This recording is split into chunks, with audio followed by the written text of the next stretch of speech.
মৃত্যুর আগ পর্যন্ত মনে থাকবে আমার। আমি কেমন অসহায়ের মতো কেঁদেছিলাম তার জন্য, কিন্তু সে আমার চোখে এত জল দেখেও নিজের সিদ্ধান্ত পরিবর্তন করেনি, কথা দিয়ে কথা রাখিনি।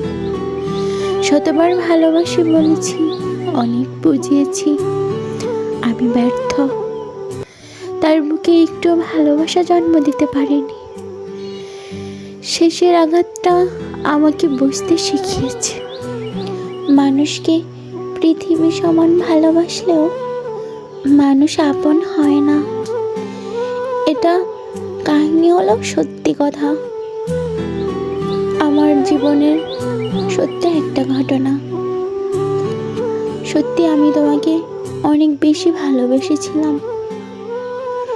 আফসোস, তুমি আমার জীবনের স্মৃতি হয়েই থেকে গেলা।